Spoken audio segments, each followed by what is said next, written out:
They're fighting a war here and they're losing. The sheer numbers of people succumbing to the coronavirus is overwhelming every hospital in northern Italy. The staff are working flat out trying to keep these people from deteriorating further. They're trying to stop them from dying. This isn't an intensive care unit, it's an emergency ward. The ICU is full. People have only just arrived here and they're in terrible shape. This is an absolute constant. This killer pandemic is virtually out of control. The patients are literally gasping for air. The plastic bubbles the staff struggle to communicate through attempt to equalise the air pressure in the lungs. Nobody expected this. Nobody thought they'd be treating so many so quickly. And it's not like flu. It is chronic pneumonia, and it is killing hundreds each day. There are now 15 patients. The doctors say they've seen nothing like it before and are warning other countries, especially the United Kingdom, that they will see it as well. People have keep describing it as like flu. It's worse than that, no? No, it's totally another thing. I think it's more pneumonia than flu. Mm-hmm. Because most people get pneumonia. And as I said before, it's a very severe pneumonia. And so it's a massive strength for every health system, because we see every day 50 to 60 patients who come to our emergency department with pneumonia, and most of them are so severe they need a very high FiO2 of oxygen. And so we have to reorganize our emergency room and our hospital in 3 levels of intensity, as you saw.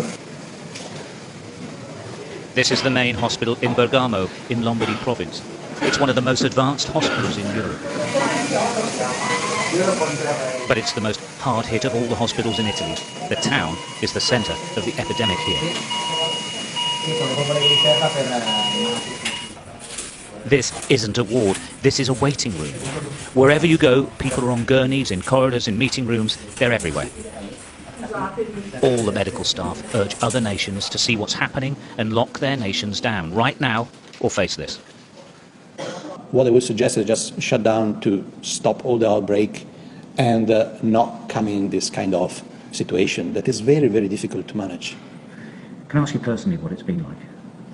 I never felt so stressed in my life. I'm an intensivist and I'm quite used to, intense moment and choices, and people are critical and will die without any treatment, and you make the difference. But when you arrive at this point, you realize that you are not enough, and maybe we are 100 anesthetists here. We are doing our best, but maybe it's not enough. We are performing the test for the nasal swab to detect coronavirus. The problem facing health services across the world is that when the infection curve goes up, it rockets. And all the resources, all the testing, all the supplies are used up instantly. Multiple hospitals all at once. What's staggering is that Italy is doing a lot of testing.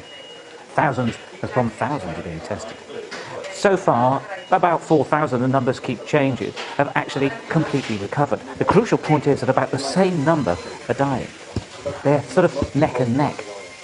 And it seems you either live and recover or you die. Something nobody expected.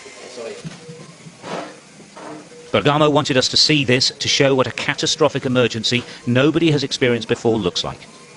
Here they're calling it the apocalypse. And this is what it looks like. And their message to us is simple. Get ready.